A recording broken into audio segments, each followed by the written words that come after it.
വാഴ്ത്തപ്പെടുമാറാകട്ടെ. May the name of the Lord be glorified. എല്ലാ പ്രിയപ്പെട്ടവർക്കും കർത്താവായ യേശുക്രിസ്തുവിന്റെ നാമത്തിൽ സ്നേഹാവന്ദനം അറിയിക്കുന്നു. I bring greetings to each one of you in the name of the Lord Jesus Christ. ഫിലെമോന്റെ ലേഖനത്തിൽ നിന്നാണ് നാം കഴിഞ്ഞ ദിവസങ്ങളായിട്ട് ചിന്തിച്ചുകൊണ്ടിരിക്കുന്നത്. For the last several weeks we have been considering from Philemon's epistle. അതിന്റെ 7-ാം വാക്യത്തിൽ നിന്ന് ചില കാര്യങ്ങൾ ചിന്തിക്കാം എന്നാണ് ആഗ്രഹിക്കുന്നത്. And today I want to consider a few things from the 7th verse in that epistle. സഹോദര, വിശുദ്ധന്മാരുടെ ഹൃദയം നീ തണുപ്പിച്ചത് നിമിത്തം നിന്റെ സ്നേഹത്തിൽ എനിക്ക് വളരെ സന്തോഷവും ആശ്വാസവും ഉണ്ടായി.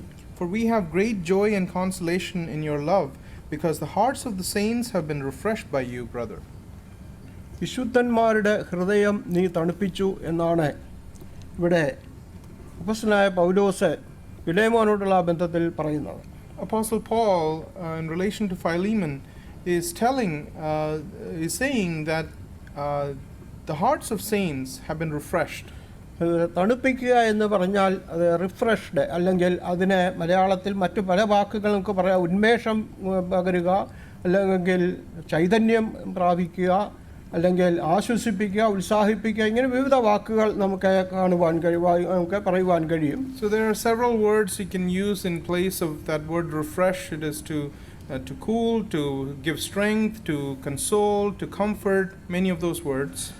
ഇവിടെ തണുപ്പിക്കുക എന്ന് പറയുമ്പോൾ ചൂടുള്ളതിനെ തണുപ്പിക്കുന്ന ഒരു വാക്കായിട്ട് അത് ഉപയോഗിക്കുന്നുണ്ട്. In Malayalam it says cooling the heart, so you can think of it as cooling something that was hot before. അത് അങ്ങനെ ചൂടായി പോയത് തണുപ്പിക്കേണ്ടത് ആവശ്യമാണ്.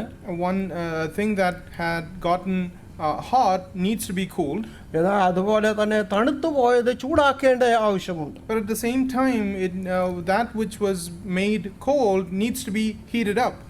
അത് ആത്മീയ ജീവിതത്തിലും അത് ഇത് രണ്ടും ആവശ്യമുണ്ട്. And in the Christian life or in the spiritual life, both these things are important. ക്രിസ്തീയ ജീവിതം ഒരിക്കലും ഒരേ നിലയിൽ അങ്ങ് മുന്നോട്ട് പോകുന്നതല്ല. Christian life doesn't always go in the same direction. അത് താഴ്ചകളും വീഴ്ചകളും ഒക്കെയും ഉണ്ടാകുന്ന, ഉയർച്ചകളൊക്കെ ഉണ്ടാകുന്നതാണ് ക്രിസ്തീയ ജീവിതം എന്ന് പറയുന്നത്. There are peaks and valleys in a Christian life. അതുകൊണ്ടാണ് എബ്രായ ലേഖനം 2-ാം അധ്യായം അതിൻ്റെ 1-ാം വാക്യത്തിൽ വായിക്കുന്നത്, നിങ്ങൾ വല്ലപ്പോഴും ഒഴുകിപ്പോകാതിരിക്കേണ്ടത് കേട്ടത് അധികം ശ്രദ്ധയോടെ കരുതിക്കൊള്ളണം എന്ന്. That is why we read in Hebrews chapter 2 and verse 1, therefore we must give more earnest heed to the things we have heard, lest we drift away. അതായത് കേട്ടത് അധികം ശ്രദ്ധയോടെ കരുതിക്കൊള്ളണം എന്ന് അവിടെ പറയുന്നു. കാരണം അല്ല എങ്കിൽ വഴുതിപ്പോകുവാൻ, തെറ്റിപ്പോകുവാൻ, ഒഴുകിപ്പോകുവാൻ കാരണം ആയിത്തീരും എന്ന്. There the admonition is to pay more earnest heed to the things you have heard, otherwise you will drift away. അതുകൊണ്ട് തന്നെ എബ്രായ ലേഖനം 12-ാം അധ്യായം 3-ാം വാക്യത്തിൽ നിങ്ങൾ വായിക്കുന്നുണ്ട്, നിങ്ങളുടെ ഉള്ളിൽ ക്ഷീണിച്ച് മടുക്കാതിരിപ്പാൻ പാപികളാൽ തനിക്ക് നേരിട്ട ഇങ്ങനെയുള്ള വിരോധം സഹിച്ചവനെ ധ്യാനിച്ചുകൊള്ളുവീൻ. And therefore for the same reason in Hebrews chapter 12 and verse 3 we read this, for consider him who endured such hostility from sinners against himself, lest you become weary and discouraged in your souls. ഇവിടെ കർത്താവിനെ ധ്യാനിച്ചുകൊള്ളണം എന്നതാണ് പറയുന്നത്. Here the admonition again is to consider or to meditate upon the Lord. കേട്ടത് അധികം ശ്രദ്ധയോടെ കരുതിക്കൊള്ളുകയും, അല്ലെങ്കിൽ കർത്താവിൻ്റെ, അതായത് എബ്രായ ലേഖനം 12-ാം അധ്യായം 1 മുതലുള്ള വാക്യങ്ങളിൽ കർത്താവിനെ സൂക്ഷിച്ച് നോക്കി ഓട്ടം ഓടണം എന്ന് അവിടെ നാം വായിക്കുന്നു. So two things we understand here, to pay more earnest heed to the things you've heard, and also when we come to Hebrews chapter 12, to fix your eyes upon Jesus and run that race. ഇത് വ്യക്തിപരമായിട്ട് ശരിയാണ്. And this applies to us individually. എന്നാൽ ഒരു സമൂഹം അല്ലെങ്കിൽ നാം ഒരു കൂട്ടം എന്ന നിലയിൽ അങ്ങനെയുള്ള സാവകാശങ്ങളിൽ മറ്റുള്ളവരുടെ ഒരു ഉത്സാഹം, അല്ലെങ്കിൽ അവർക്ക് ഉത്സാഹം പകരുന്ന ഒരു അവസ്ഥ ഉണ്ടാകേണ്ടത് ആവശ്യമായിരിക്കുന്നു. But it applies to a group also, where they need to be refreshed and they need to be provided strength too. അതായത് അതുപോലെ പറഞ്ഞതുപോലെ വിശ്വാസ ജീവിതം എപ്പോഴും ഒരേപോലെയല്ല.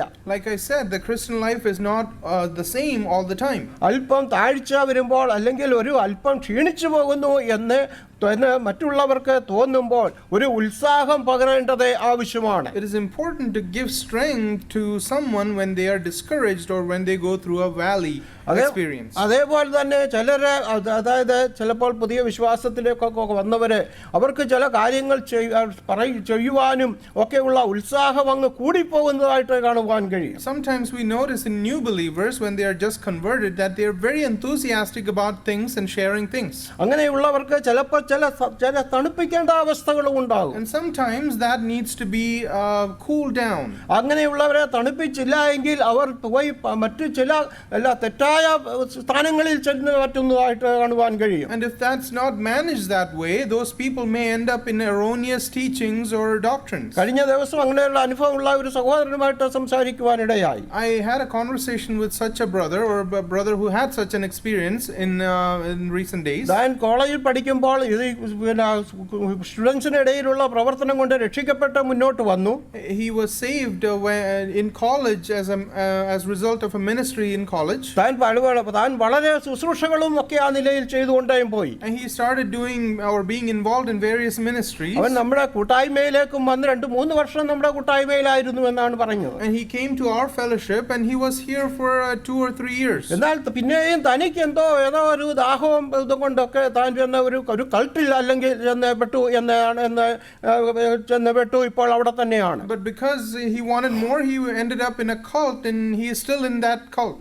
അതായത് സാക്പുന്നൻ എന്ന് പറയുന്ന ആ ഗ്രൂപ്പിലാണ് ഇപ്പോൾ ചെന്ന് താൻ പെട്ടിരിക്കുന്നത്. He has gone into that Sakpunan group. ചിലപ്പോൾ അത് കേൾക്കുമ്പോൾ പലർക്കും അതൊരു കൾട്ടാണ് എന്ന് തോന്നത്തില്ല. And sometimes people may not think that is a cult. എന്നാൽ വാസ്തവത്തിൽ അത് ഒരു ശരിയായ ഒരു ദുരുപദേശമാണ് അവിടെയും പഠിപ്പിക്കുന്നത്. But it is heresy that is being taught there also. കാരണം കർത്താവായ യേശുക്രിസ്തുവിന്റെ ദൈവത്വത്തെ നിഷേധിക്കുകയാണ്. Because they deny the deity of the Lord Jesus. കർത്താവായ യേശുക്രിസ്തുവിന് വേണമെങ്കിൽ പാപം ചെയ്യാമായിരുന്നു എന്നാണ് അവരുടെ പഠിപ്പിക്കൽ. They teach that Jesus Christ could have sinned if he wanted to. അങ്ങനെയാകുമ്പോൾ കർത്താവായ യേശുക്രിസ്തുവിന് പാപം ചെയ്യാം എന്ന് മാത്രമല്ല അതേപോലെ യേശുക്രിസ്തുവിനെ പോലെ നമുക്കും പാപം ചെയ്യാൻ ജീവിക്കുവാൻ കഴിയും എന്നാണ് അവർ പഠിപ്പിക്കുന്നത്. So it follows then that if Jesus Christ could have sinned, then we could also lead a sinless life. അങ്ങനെ പറയുമ്പോൾ നാം ഒക്കെ ഓരോ ദൈവങ്ങളായി തീരും എന്നല്ലേ അതിന്റെ അർത്ഥം വരുന്നത്. So what follows from that is that we each one could become little gods. അത് അങ്ങനെ യേശുക്രിസ്തുവിന് പാപം ചെയ്യാതിരുന്നെങ്കിൽ അതായത് തൃത്വത്തിന്റെ തത്വം തന്നെ അത് അവിടെ തെറ്റുകയാണ് ചെയ്യുന്നത്. So when we say that or open up that door where Jesus can sin, then we are even denying the truth of the Trinity itself. യേശുക്രിസ്തുവിന് പാപം ചെയ്യാമെങ്കിൽ പിതാവായ ദൈവത്തിന് പാപം ചെയ്യാം, പരിശുദ്ധാത്മാവിന് പാപം ചെയ്യാം, ദൈവത്തിനും പാപം ചെയ്യാം എന്നുള്ള ആ പഠിപ്പിക്കലാണ് അവിടെ കടന്നു വരുന്നത്. Because if Jesus Christ can sin, then all 3 persons of the Trinity can sin. അതെ, അങ്ങനെയുള്ള അതുകൊണ്ട് അതൊരു ശരിയായ നിലയിൽ അത് നാം മനസ്സിലാക്കുകയും അങ്ങനെയുള്ള കൾട്ടുകളിൽ ചെന്ന് പെടാതിരിക്കുകയും ചെയ്യാണ്ടതിന് അത് ചിലപ്പോൾ ചിലർക്ക് ചില നിർദ്ദേശങ്ങൾ ചില കൈത്താങ്ങലുകൾ നാം കൊടുക്കേണ്ടത് ആവശ്യമാണ്. So to avoid such dangers and so that people may not end up in heresy, we need to handhold or we need to manage those people. അതുകൊണ്ട് 2 നിലയിലും ആവശ്യമുണ്ട്.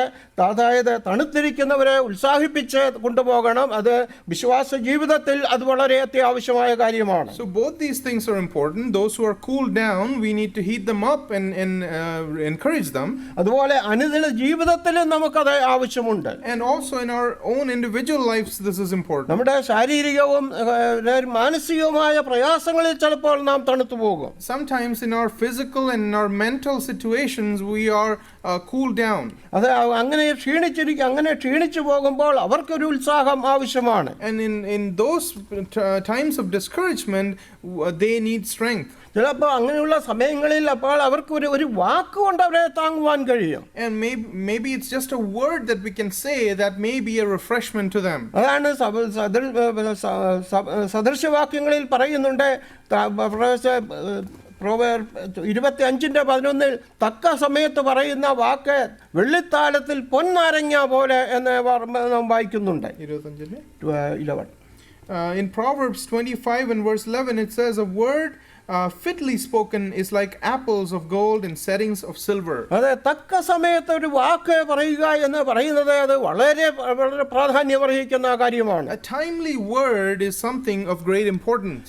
മാത്രമല്ല സദൃശവാക്യങ്ങളിൽ തന്നെ 15-ാം അധ്യായം അതിന്റെ 30-ാം വാക്യത്തിൽ വായിക്കുന്നുണ്ട്, കണ്ണിന്റെ ശോഭ ഹൃദയത്തെ സന്തോഷിപ്പിക്കുന്നു, നല്ല വർത്തമാനം അസ്ഥികളെ തണുപ്പിക്കുന്നു. Also we read in Proverbs in chapter 15 and verse 30, the light of the eyes rejoices the heart, and a good report makes the bones healthy. അതെ, നല്ല ഒരു വാക്ക് കേൾക്കുന്നത് അസ്ഥികൾക്ക് അല്ലെങ്കിൽ മനസ്സിന് ശരീരത്തിന് അത് വളരെ സന്തോഷം അല്ലെങ്കിൽ അത് ഒരു കുളിർമ നൽകുന്ന ഉന്മേഷം നൽകുന്ന കാര്യമാണ്. A good report or a good word makes the bones healthy or brings refreshment to our health. പിന്നെ സദൃശവാക്യത്തിൽ തന്നെ 25-ാം വാക്യത്തിൽ വായിക്കുന്നുണ്ട്, ദാഹിക്കുന്നവന് തണ്ണീർ കിട്ടുന്നതും ദൂരദേശത്തു നിന്ന് നല്ല വർത്തമാനം വരുന്നതും ഒരുപോലെയാണ്. We again read in Proverbs chapter 25 and verse 25, as cold water to a weary soul, so is a good news from a far country. അതായത് ദൂരദേശത്ത് നിന്ന് നല്ല വാർത്ത, ദൂരെ നിന്ന് ആകണമെന്നില്ല, അടുത്തു നിന്നായാലും ഒരു നല്ല വാക്ക് കിട്ടുന്നത് അത് വളരെ ഹൃദയത്തിന് തണുപ്പും ആശ്വാസവും നൽകുന്നതാണ്. So whether from far or from near, a good news or a good word is refreshment to a നമ്മുടെ weary അനുദിന soul. ജീവിതത്തിൽ വാസ്തവത്തിൽ അത് പ്രായോഗികമാക്കേണ്ട കാര്യമാണ്. And that is something that we need to make practical in our Christian life. നമ്മുടെ സമയവും നമ്മുടെ ആരോഗ്യവും നമ്മുടെ സമ്പത്തും ഒക്കെയും ആ നിലയിൽ മറ്റുള്ളവരുടെ ഒരു ക്ഷീണം തോന്നുന്നവരെ ഒരു താങ്ങായി തണലായി ഇരിക്കേണ്ടത് ആവശ്യമാണ്. And we need to employ our health, our wealth, our resources for the purpose of refreshing others. അതെ, അങ്ങനെ മറ്റുള്ളവരെ ഉത്സാഹിപ്പിക്കുവാൻ ദൈവം നമ്മെ സഹായിക്കട്ടെ, അന്യോന്യം ഉത്സാഹിപ്പിക്കുവാൻ സഹായിക്കട്ടെ. May God help us to encourage each other.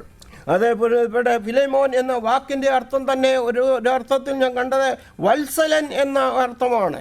The word Philemon itself means a beloved one. അതെ, സ്നേഹമുള്ളവൻ എന്നും അല്ലെങ്കിൽ ക്ഷമയുള്ളവനെന്നും അല്ലെങ്കിൽ പിന്നെ തണുപ്പിക്കുന്നവനെന്നും ഈ വാക്കുകളൊക്കെയും ഫിലേമോനോടുള്ള ബന്ധത്തിൽ വളരെ അർത്ഥവത്തായ കാര്യമാണ്. His name can be translated as as one having love or one having comfort or one having a refreshment. These are all important terms. അതായത് ഇവിടെ വിശുദ്ധന്മാരുടെ ഹൃദയം ഫിലേമോൻ തണുപ്പിച്ചു എന്നാണ് ഇവിടെ പൗലോസ് പറയുന്നത്. So Paul is saying that Philemon refreshed the hearts of saints. അത് ശരിയാണ്, Philemon ഒരു ധനികനായ വ്യക്തി ആയിരുന്നു. And that is true because we understand that Philemon was a rich man. എന്നാൽ എല്ലാ ധനവാന്മാരും ആ നിലയിൽ വിശ്വാസികളെ അല്ലെങ്കിൽ വിശുദ്ധന്മാരെ തണുപ്പിക്കുന്നില്ല എന്ന് നമുക്ക് കാണുവാൻ കഴിയും. But at the same time, not all rich people refresh believers in the same way. മലയാളത്തിൽ ഒരു പറച്ചിലുണ്ട്, അറുത്ത കൈക്ക് ഉപ്പ് തേക്കാത്ത ധനവാന്മാരും ഉണ്ട്. There are rich people who wouldn't even give a salt to put on a wound. അത് ആ നിലയിൽ അങ്ങുള്ള ധനവാന്മാർ ഉണ്ട്. എന്നാൽ ഫിലേമോൻ അങ്ങനെയുള്ള വ്യക്തി അല്ലായിരുന്നു. There are that kind of rich people, but Philemon was not one of them. അത് വിശുദ്ധന്മാരുടെ ഹൃദയം തണുപ്പിക്കുവാൻ അവരുടെ ആവശ്യങ്ങൾ അറിഞ്ഞ് അവരെ സഹായിച്ചിരുന്ന ആ വ്യക്തിയാണ് Philemon. To refresh the saints, he understood and gave accordingly to the needs of the saints. ആ കാലങ്ങളിൽ ഇന്നത്തെ പോലെ മോട്ടലോ അല്ലെങ്കിൽ അങ്ങനെയുള്ള റെസ്റ്റോറന്റുകളോ ഒന്നും ഇല്ലാതിരുന്ന ഒരു കാലമാണ്. In those days, they didn't have modern luxuries like hotels or motels or things like that. അന്നും ഇതേപോലെ യാത്ര ചെയ്യുന്ന സുവിശേഷകന്മാരും അല്ലെ ദൈവമക്കൾ ഉണ്ടായിരുന്നു. And there were people of God and even evangelists who would travel country to country. അങ്ങനെ വരുമ്പോൾ അവർക്ക് ഒന്ന് താമസിക്കുവാനുള്ള സൗകര്യം കൊടുക്കുക, അവർക്ക് ഭക്ഷണം കൊടുക്കുക, അവരുടെ ആവശ്യങ്ങൾ അറിഞ്ഞ് അവർക്ക് വേണ്ട കൈത്താങ്ങുകൾ കൊടുക്കുക എന്നുള്ളത് വളരെ അത്യാവശ്യമായ കാര്യമാണ്. So to provide them a place to stay or food or give them whatever they need was a very important need that existed. അത് ഫിലേമോൻ ചെയ്തിരുന്നു എന്ന് നമുക്ക് കാണുവാൻ കഴിയും. And we see that Philemon did that accordingly. അത് ഇവിടെ നമുക്ക് ഈ രാജ്യത്തും നമ്മളത് മനസ്സിലാക്കുവാൻ കഴിയുന്നുണ്ട്. And this is something that we we understand here in this country. മറ്റ് കേരളത്തിൽ നിന്നും അല്ലെ വിവിധ സ്ഥലങ്ങളിൽ നിന്നും വിശേഷകന്മാർ വരുമ്പോൾ അവരെ താമസിപ്പിക്കുകയും അവർക്ക് വേണ്ടതൊക്കെ പരിചരണം ചെയ്തു കൊടുക്കുകയും ചെയ്യേണ്ടത് ആവശ്യമാണ്. When evangelists come from Kerala or from other parts of the world, it is important that we lodge them and give them what they need. അത് അവരുടെ ഹൃദയത്തിന് ഒരു തണുപ്പ് ആയിത്തീരുന്നു. And it becomes a refreshment to their souls. അത് നമ്മുടെ K N. ജോണിച്ചാൻ ഉണ്ടായിരുന്നപ്പോൾ അത് നല്ലൊരു മാതൃകയായിരുന്നു താൻ. And we saw a very good example of that in K.M. John Uncle. അതെ, ആ നിലയിൽ മറ്റുള്ളവർക്ക് തണുപ്പാകേണ്ട മറ്റുള്ളവരുടെ ഹൃദയം തണുപ്പിക്കേണ്ട അവസ്ഥയെക്കുറിച്ചാണ് ഇവിടെ പറയുന്നത്. So what it talks about is the importance or the need to refresh others' souls. അതേപോലെ നാം 3 യോഹന്നാന്റെ ലേഖനത്തിൽ നിന്ന് പഠിച്ചപ്പോൾ പ്രശ്നം പറയുകയുണ്ടായി, ഗായോസിനെ കുറിച്ച് പറയുകയുണ്ടായി. When we were considering from 3rd John, we learned about Gaius. അതുപോലെയുള്ള ഒരു വ്യക്തിയായിരുന്നു ഈ ഗായോസ്.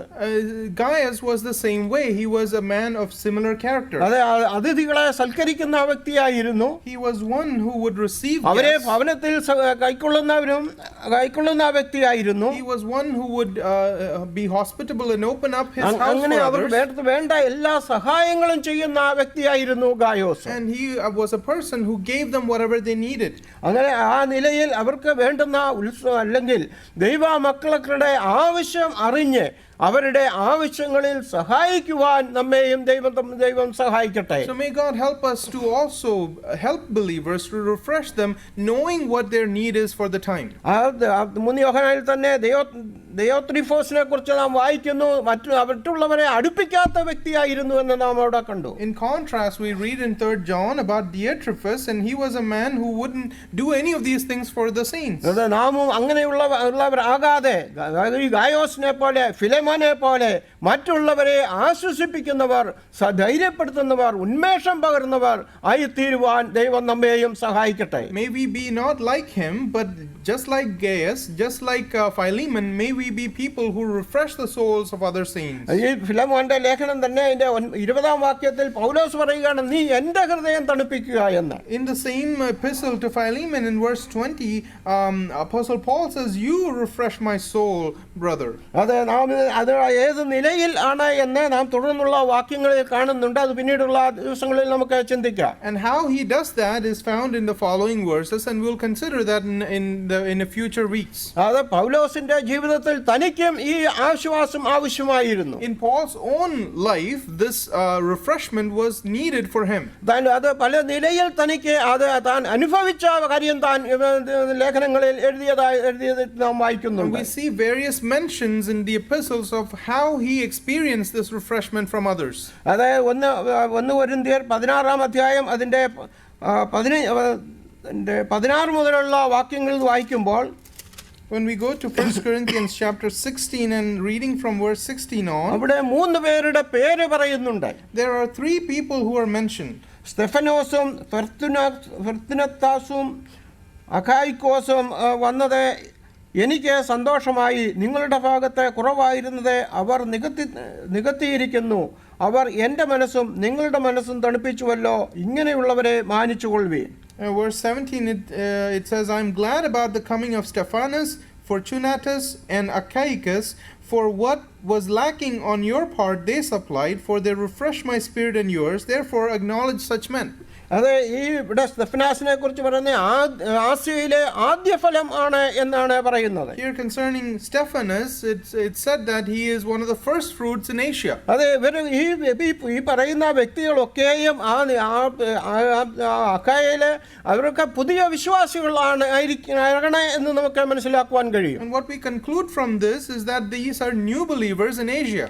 എന്നാൽ അവർ പൗലോസിന്റെ അടുത്ത് എഫേസോസിലായിരിക്കുമ്പോൾ പൗലോസിന്റെ അടുത്തേക്ക് വന്നത് പൗലോസിനെ വളരെ ആശ്വാസമായി എന്ന് വായിക്കുന്നു. But the fact that they came to Paul when Paul was in Ephesus was a matter of refreshment to Paul.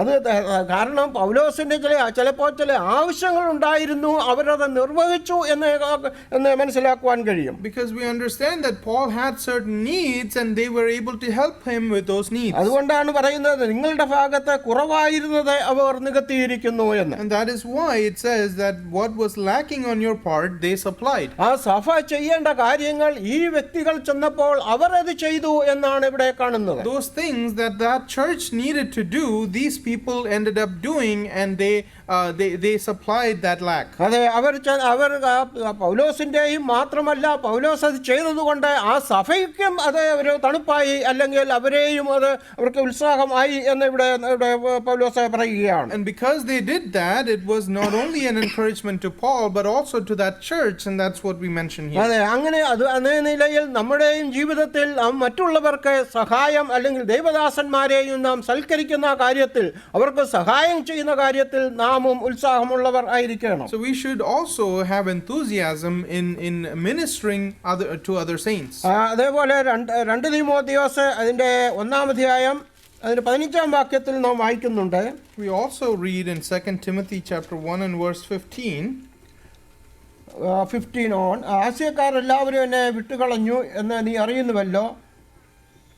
ഫുഗലോസും ഹെർമഗനോസും ആ കൂട്ടത്തിലുള്ളവരാകുന്നു. പലപ്പോഴും എന്നെ തണുപ്പിച്ചവനായി ഒനേസിഫോറോസിൻ്റെ കുടുംബത്തിന് കർത്താവ് കരുണ നൽകട്ടെ.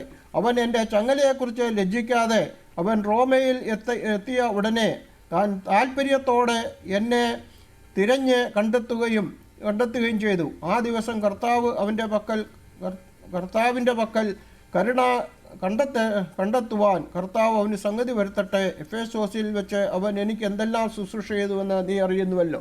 അതായത് ഇവിടെ ഒരു വ്യക്തിയെക്കുറിച്ച് പറയുകയാണ്, ഒനേസിഫോറോസിൻ്റെ കുറിച്ച് പറയുന്നു. Here we read in verse 15 on, "This you know that all those in Asia have turned away from me, among whom are Phygelus and Hermogenes. The Lord grant mercy to the household of Onesiphorus, for he often refreshed me and was not ashamed of my chain.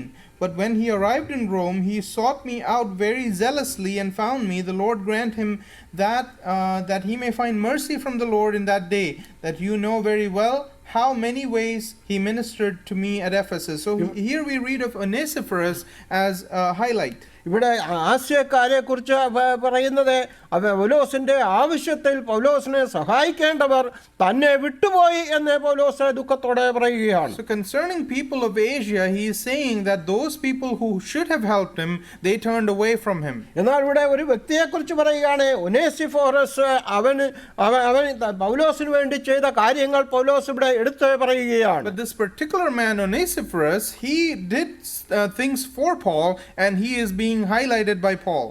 പൗലോസ് പറയുന്നത് പലപ്പോഴും എന്നെ തണുപ്പിച്ചവൻ എന്നാണ്. And it says that he often refreshed me. ഒരിക്കൽ മാത്രമല്ല, പലപ്പോഴും പൗലോസിന് താനൊരു ആശ്വാസമായിരുന്നു എന്ന് കാണുവാൻ കഴിയും. It was not just a one-time thing, but he often refreshed Paul. പിന്നെയും പറയുകയാണ്, അവൻ റോമയിൽ വന്നാറ് എന്റെ ചങ്ങലയെ കുറിച്ച് ലജ്ജിക്കാതെ താല്പര്യത്തോടെ വന്ന് അന്വേഷിച്ച് വന്ന് കണ്ടെത്തി എന്ന് പറയുന്നു. Then it says that when he arrived in Rome, he sought me out very zealously and found me. അതായത് റോമയിൽ താൻ വേറെ എന്തെങ്കിലും ബിസിനസ്സോ ജോലിയോ എന്തെങ്കിലും കാര്യങ്ങൾക്ക് വേണ്ടി ആയിരിക്കാം റോമിൽ പോയത്. എന്നാൽ പൗലോസിനെ പോയി കണ്ട് പൗലോസിൻ്റെ ആവശ്യം അറിഞ്ഞ് പൗലോസിനെ ആശ്വസിപ്പിക്കേണ്ട, ധൈര്യപ്പെടുത്തേണ്ട, അല്ലെങ്കിൽ തൻ്റെ ആവശ്യം നിറവേറ്റി കൊടുക്കേണ്ട ഉത്തരവാദിത്വം താൻ മനസ്സിലാക്കി താൻ അത് ചെയ്തു എന്ന് ഇവിടെ വ്യക്തമായിട്ട് പറയുകയാണ്. He may have gone to Rome on business or for some other reason, but he understood the importance of seeking out Paul, understanding Paul's needs and ministering to Paul, and that is being called out by Paul here. അതേപോലെ നമ്മുടെ ഒക്കെയും ജീവിതത്തിൽ ദൈവമക്കളുടെ ആവശ്യം അറിഞ്ഞ് അവർ ഏതവസ്ഥയും, പൗലോസ് ഇവിടെ റോമിലെ ജയിലിൽ കഴിയുകയാണ്. ആ സമയത്ത് പലരുടെ എനിക്ക് പല ആവശ്യങ്ങൾ ഉണ്ട്. അത് ഇന്നത്തെ പോലെയുള്ള കാരാഗ്രഹങ്ങൾ അല്ലായിരുന്നു അന്ന് നമുക്ക് മനസ്സിലാക്കുവാൻ കഴിയും. In the same way, Paul was in prison, and the jails those days were not the same, and he had needs at that time.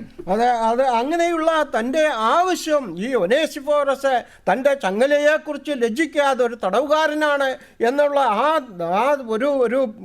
ഒന്നും ചിന്തിക്കാതെ പൗലോസിനെ തെരഞ്ഞ് താല്പര്യത്തോടെ കണ്ടെത്തി താൻ തന്നെ ശുശ്രൂഷ ചെയ്തു എന്ന് കാണുന്നു. But this Onesiphorus, not considering or not being ashamed of his chain, understood or sought after what Paul's needs were and went on to refresh him. അതെ, അനുദിന ജീവിതത്തിൽ നമുക്കും പാഠമാക്കേണ്ട കാര്യമാണിത്. And that is an example for us to also follow in our Christian life. മാത്രമല്ല ഫിലിപ്പിയ ലേഖനത്തെ കുറിച്ച് പൗലോസിന് എപ്പോഴും നല്ല അഭിപ്രായമായിരുന്നു പറയുവാനുണ്ടായിരുന്നത്. Also concerning the Philippian believers, Paul had very good words to say. അതായത് ഫിലിപ്പി ലേഖനം 2-ാം അധ്യായത്തിന്റെ 19-ാം വാക്യത്തിൽ വായിക്കുന്നത്, we read in Philippians chapter 2 and verse 19,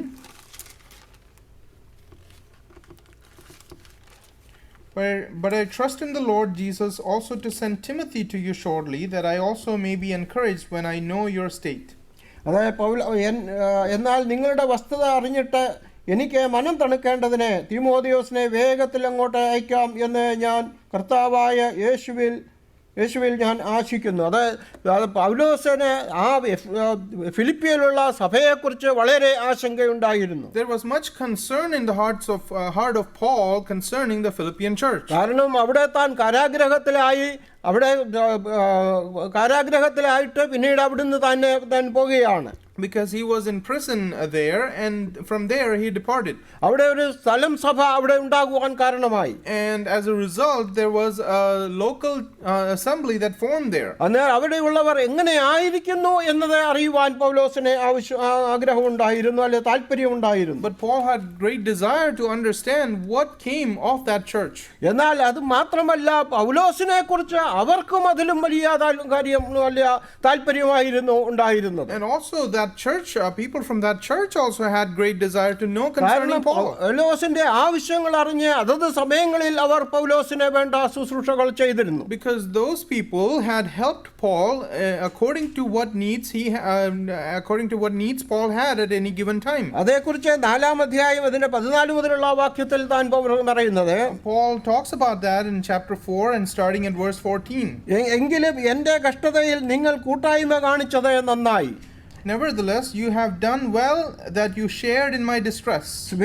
ഫിലിപ്പിയരെ സുവിശേഷ ഘോഷണത്തിന്റെ ആരംഭത്തിൽ ഞാൻ മക്കെദോനിയയിൽ നിന്ന് പുറപ്പെട്ടാറെ നിങ്ങൾ മാത്രമല്ലാതെ ഒരു സഭയും വരവ് ചെലവ് കാര്യത്തിൽ എന്നോട് കൂട്ടായ്മ കാണിച്ചില്ല എന്ന് നിങ്ങളും അറിയുന്നു. Now you Philippians know also that in the beginning of the gospel, when I departed from Macedonia, no church shared with me concerning giving and receiving, but you only. അതായത് മറ്റു സഭകൾ ഒന്നും പൗലോസിന്റെ ശുശ്രൂഷയിൽ സഹായിക്കാതിരുന്നപ്പോഴും ഈ ഫിലിപ്പിയയിലെ വിശ്വാസികൾ തന്നെ തൻ്റെ വരവ് ചെലവ് കാര്യങ്ങളിൽ തൻ്റെ ആവശ്യങ്ങളിൽ തന്നെ സഹായിച്ചു എന്ന് പൗലോസ് ഈ ഫിലിപ്പിയ വിശ്വാസികളെ ഓർപ്പിക്കുകയാണ്. When no other church financially helped Paul in his ministry, this church of Philippi helped him in those finances. തെസ്സലോനിക്കയിലും എൻ്റെ ബുദ്ധിമുട്ട് തീർപ്പാൻ നിങ്ങൾ 1-2 വട്ടം അയച്ചു തന്നുവല്ലോ. Verse 16, for even in Thessalonica you sent aid once and again for my necessities. അതെ, പൗലോസ് തെസ്സലോനിക്കയിലായിരിക്കുമ്പോൾ അവിടെയും ഈ ഫിലിപ്പിയ സഭ പൗലോസിന് സഹായം അയച്ചു കൊടുത്തു. Even when Paul was in Thessalonica, there also the church from Philippi provided for his needs. അതെ, ഈ കൊടുക്കുന്ന കാര്യത്തെക്കുറിച്ച് പൗലോസ് ഈ കൊടുക്കുന്നതിനെ കുറിച്ചുള്ള നമ്മളും മനസ്സിലാക്കേണ്ട സത്യം പൗലോസ് പിന്നീടുള്ള പിന്നീടുള്ള 2 വാക്യങ്ങളിലൂടെ വായിക്കുന്നു. And the following 2 verses Paul is giving as an example that we can also follow concerning giving. ഞാൻ ദാനം ആഗ്രഹിക്കുന്നു എന്നല്ല, നിങ്ങളുടെ കണക്കിലേക്ക് ഏറിയ ഫലം അത്രേ ആഗ്രഹിക്കുന്നത്. Not that I seek the gift, but I seek the fruit that abounds to your account. പലപ്പോഴും ദൈവദാസന്മാർക്ക് കൊടുക്കുന്നത് അവർക്ക് വേണ്ടിയിട്ട് അവരുടെ ആവശ്യം അറിഞ്ഞ് കൊടുക്കുക എന്ന് മാത്രമല്ല, not only do we give to the servants of God according to their need, അത് നമുക്ക് അതിൽ നിന്നൊരു ഫലം ഉണ്ടാകും എന്ന് അവരുടെ ആ ശുശ്രൂഷ കൊണ്ട് പ്രവർത്തനങ്ങൾ കൊണ്ടുണ്ടാകുന്ന ഫലത്തിന് നാമും അതിൽ ഭാഗവാക്കായി തീരുകയാണ് വാസ്തവത്തിൽ ചെയ്യുന്നത്. But what we do is being partners of the fruit that results from their ministry because of the funds that we give. അവർക്ക് ലഭിക്കുന്ന ആ പ്രതിഫലത്തിന് നമുക്കും അത് പ്രതിഫലമായി കണക്കാക്കുവാൻ ദൈവം ഇടയാക്കും. And God would account the reward that comes out of it to our account also. അതെ, അതുകൊണ്ടാണ് പറയുന്നത് ഏറിയ ഫലം നിങ്ങൾക്ക് ഉണ്ടാകും എന്ന് പറയുന്നത്. That is why it says that much fruit will abound to your account. അത് മാത്രമല്ല പിന്നെയും പറയുന്ന, ഇപ്പോൾ എനിക്ക് വേണ്ടുന്നത് എല്ലാമുണ്ട്, സമൃദ്ധിയുമായിരിക്കുന്നു, നിങ്ങൾ അയച്ചത് സൗരഭ്യവാസനയായി ദൈവത്തിന് പ്രസാദവും സുഗ്രാഹ്യവുമായ യാഗമായി എപ്പഫ്രോദിത്തോസിൻ്റെ കയ്യാൽ ഞാൻ പ്രതിഗ്രഹിച്ച് തൃപ്തനായിരിക്കുന്നു. എൻ്റെ ദൈവമോ നിങ്ങളുടെ ബുദ്ധിമുട്ടൊക്കെയും മഹത്വത്തോടെ തൻ്റെ ധനത്തിനൊത്തവണ്ണം ക്രിസ്തുയേശുവിൽ പൂർണ്ണമായി തീർത്തു നൽകും. Then he says in verse 18, indeed I have all and abound, I am full, having received from Epaphroditus the things sent from you, a sweet smelling aroma, an acceptable sacrifice, well pleasing to God, and my God shall supply all your needs according to his riches in glory by Christ Jesus. നാം കൊടുക്കുന്നത് ദൈവത്തിനൊരു യാഗമായിട്ട് കൊടുക്കുന്നു എന്നാണ് ഇവിടെ പൗലോസ് അപ്പോസ്തലൻ ഓർപ്പിക്കുന്നത്. What Paul reminds us is that when we give as a sacrifice unto the Lord. നാം അങ്ങനെ കൊടുക്കുന്നുവെങ്കിൽ മാത്രമേ അതുകൊണ്ട് പ്രയോജനം അല്ലെങ്കിൽ നമുക്ക് പ്രയോജനം ഉണ്ടാകുകയുള്ളൂ. And only if we give in that mentality will it account for our benefit. അല്ലെങ്കിൽ ചിലപ്പോൾ വാങ്ങിക്കുന്നവർക്ക് പ്രയോജനം ഉണ്ടാകും, എന്നാൽ അതിന്റെ ഫലം നമുക്കുണ്ടാകുകയില്ല എന്നുള്ളതാണ് സത്യം. Otherwise those who receive it may benefit from it, but we won't have any fruit that will abound to our account. അതൊരു യഹോവയ്ക്ക് ഒരു യാഗമായിട്ട് അർപ്പിക്കുന്നത് പോലെ നാം നമ്മുടെ കൂട്ടായ്മ ആ നിലയിൽ കൊടുക്കണം. But the mindset that we should have when we give is to give it as a sacrifice unto the Lord. അവിടെ ഇവിടെ ഫിലിപ്പിയ വിശ്വാസികളോട് പറയുകയാണ്, എൻ്റെ ദൈവമോ നിങ്ങളുടെ ബുദ്ധിമുട്ടൊക്കെയും മഹത്വത്തോടെ ക്രിസ്തുയേശുവിൽ തന്റെ ധനത്തിനൊത്തവണ്ണം തീർത്തു തരുമെന്ന് പറയുന്നു. Here to the Philippians Paul is saying, and my God shall supply all your needs according to his riches in glory by Christ Jesus. എന്ന് പറഞ്ഞാൽ ഫിലിപ്പിയ വിശ്വാസികൾ അവരുടെ സമൃദ്ധിയിൽ നിന്നല്ല കൊടുത്തത്, അവരുടെ ബുദ്ധിമുട്ടിൽ നിന്നാണ് കൊടുത്തതെന്ന് ഇതിൽ നിന്ന് മനസ്സിലാക്കുവാൻ കഴിയും. And what that implies is that when the Philippians gave, they did not give out of their abundance, but out of the little that they had. അതുകൊണ്ട് കർത്താവിന് കൊടുക്കണമെങ്കിൽ നമുക്ക് സമൃദ്ധിയായിട്ടുണ്ടായിട്ടല്ല കൊടുക്കേണ്ടത്, നമുക്കുള്ളതിൽ നിന്ന്, അല്ലെങ്കിൽ നമ്മുടെ ആ പരിമിതികൾക്ക് ഉള്ളിൽ പരിമിതികൾ കണക്കാക്കാതെ പോലും കൊടുക്കേണ്ടത് ആവശ്യമാണ്. So when we give to God, it is not out of our abundance that we give, but even in the limited circumstances and resources that we have, we give to the Lord. അത് കൊരിന്ത്യർ ലേഖനത്തിൽ പൗലോസ് അപ്പോസ്തലൻ മക്കദോനിയക്കാരെ കുറിച്ച് പറയുന്നു, അവർ തങ്ങളെ തന്നെ ആദ്യം ദൈവത്തിന് കൊടുത്തു എന്നേ പറയുന്നു. In the epistle to the Corinthians concerning the Macedonians, Paul says that they gave themselves to the Lord. അതെ, ആ നിലയിൽ നമ്മുടെ അനുദിന ജീവിതത്തിൽ ദൈവമക്കളെ ആശ്വാസമായിട്ട് നാം കൊടുക്കുമ്പോൾ അത് നാമും ഈ മനോഭാവത്തോടുകൂടെ കൊടുക്കണം. കർത്താവ് നമ്മുടെയും ആവശ്യം തീർത്തു തരും എന്നുള്ളതിന് യാതൊരു സംശയവുമില്ല. So when we give in our individual lives, in our Christian life, this is the mindset we should have, and then God will supply all our needs. അതെ, ദൈവം ആർക്കും കടക്കാരനായിരിക്കുകയില്ല. Because God is a debtor to no one. സദൃശവാക്യം 11-ാം അധ്യായം 25-ാമത്തെ വാക്യത്തിൽ വായിക്കുന്നു, ഔദാര്യ മാനുസൻ പുഷ്ടി പ്രാപിക്കും, തണുപ്പിക്കുന്നവനെ തണുപ്പ് കിട്ടും. What was the reference again? Proverbs 11:25. Proverbs 11:25. This is what we read: the generous soul will be made rich, and he who waters will also be watered himself. അതെ, തണുപ്പിക്കുന്നവനെ തണുപ്പ് കിട്ടും. The one who waters will be watered himself. അതെ, പൗലോസ് അപ്പോസ്തലന്റെ ജീവിതത്തിൽ താൻ അനേകർക്ക് ആശ്വാസവും ധൈര്യവും അല്ലെങ്കിൽ ഉത്സാഹവുമായിരുന്നു. Paul in his life was a refreshment to many people. അതെ, അതേപോലെ തനിക്കും അതിൽ നിന്ന് മറ്റ് സഭകളിൽ നിന്ന് വിശ്വാസികളിൽ നിന്ന് ആ തണുപ്പ് ലഭിച്ചതായിട്ട് കാണുവാൻ കഴിയും. And we see how he was able to receive similar refreshment from individuals and from churches.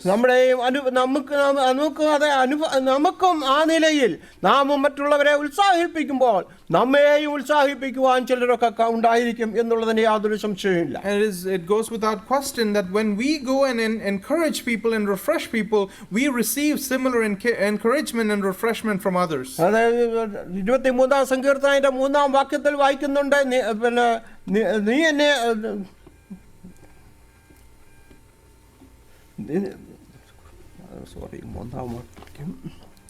In Psalm 23 verse 3 we read, he restores my soul, he leads me in the paths of righteousness for his name's sake. പ്രാണനെ തണുപ്പിക്കുന്നു എന്ന് അവിടെ വായിക്കുന്നു. In Malayalam it says you cool my soul. അത് ഇംഗ്ലീഷിൽ പല ട്രാൻസ്ലേഷനുകളും restore അല്ലെങ്കിൽ യഥാസ്ഥാനപ്പെടുത്തുന്നു എന്നാണ്. എന്നാൽ അവിടുത്തെ സന്ദർഭോചിതമായിട്ട് നോക്കുമ്പോഴും അത് റിഫ്രഷ് ചെയ്യുന്നു അല്ലെങ്കിൽ ഉത്സാഹിപ്പിക്കുന്നു എന്നുള്ള വാക്ക്, ആശ്വസിപ്പിക്കുന്നു എന്നുള്ള വാക്കാണ് അവിടെ കൂടുതൽ യുക്തമായിട്ടിരിക്കുന്നത്. When you read that in the context, what that word restore might mean is the word refresh or to cool. കാരണം പച്ചയായ പുൽപ്പുറങ്ങളിലും സ്വസ്ഥതയുള്ള വെള്ളത്തിനിടത്തേക്കും ഒക്കെ നടത്തുമ്പോൾ അവിടെ വാസ്തവത്തിൽ ഹൃദയത്തിന് ഒരു ഉത്സാഹം അല്ലെങ്കിൽ ഒരു ഉത്തേജനമാണ് ഉണ്ടാകുന്നത്. Because when God leads us to green pastures and beside still waters, what happens is a cooling down or a refreshment to our soul. ദാവീദിനോടുള്ള ബന്ധത്തിൽ ദാവീദ് രണ്ടും അനുഭവിച്ച വ്യക്തിയാണ്. And in relation to David, David was able to experience both. അതായത് ശൗലിനോടുള്ള ബന്ധത്തിൽ, തൻ്റെ മകനോടുള്ള ബന്ധത്തിൽ, അങ്ങനെ അനേക സന്ദർഭങ്ങളിൽ താൻ ആ തണുപ്പിന്റെ അനുഭവം അനുഭവിച്ച വ്യക്തിയാണ്. In relation to Saul, in relation to his son, David was able to experience this refreshment from God. അതുപോലെ തന്നെ ആ റെസ്റ്റോറേഷനും അല്ലെങ്കിൽ യഥാസ്ഥാനവും താൻ അനുഭവിച്ചിട്ടുണ്ട്. Also the restoration that comes from God, David was able to experience. അതെ, ആ നല്ല ഇടയൻ ആണ് ആശ്വസിപ്പിക്കുകയും അല്ലെങ്കിൽ ആശ്വസിപ്പിക്കുകയും തണുപ്പിക്കുകയും ചെയ്യുന്നതെന്ന് ഇവിടെ ഓർപ്പിക്കുകയാണ്. It is a reminder that it is the good shepherd that restores and refreshes him. ആ നല്ല ഇടയൻ നമ്മോട് കൂടെയും ഉണ്ട്. And that good shepherd is also with us today. അവൻ നമ്മുടെ ഓരോരുത്തരുടെയും പ്രാണനെ തണുപ്പിക്കും. And he refreshes each one of our souls. കൂരിൽ താഴ്വരയിൽ കൂടെ നടന്നാലും അവന് ഒരു അനർത്ഥവും ഭവിക്കാതെ അവൻ നമ്മെ സൂക്ഷിക്കും. Even when we walk through the valley of the shadow of death, he refreshes us. അതെ, അതുകൊണ്ട് അനുദിന ജീവിതത്തിൽ നാമും മറ്റുള്ളവരെ തണുപ്പിക്കുന്നവർ ആകുവാൻ ദൈവം നമ്മെ സഹായിക്കട്ടെ. And we also in our day-to-day lives, may we be people who refresh others' souls. ആ ഫിലോമോന്റെ ആ നല്ല സ്വഭാവം പിന്തുടരുവാൻ ദൈവം നമ്മെ സഹായിക്കട്ടെ. May God help us to follow that example of Philemon. അതെ, മറ്റുള്ളവരെ ഉത്സാഹിപ്പിക്കുകയും ധൈര്യപ്പെടുത്തുകയും അതുപോലെ മറ്റുള്ളവരിൽ നിന്ന് നാമും അതേ നിലയിൽ ഉത്സാഹം നമുക്ക് ലഭിക്കുവാൻ ദൈവം നമ്മെ ഓരോരുത്തരെയും ഈ വചനങ്ങളാൽ സഹായിക്കട്ടെ. May God help us through these words to encourage and restore other people, refresh other people, and thus receive restoration and refreshment from others. ദൈവനാമം വാഴ്ത്തപ്പെടട്ടെ. May His name be glorified.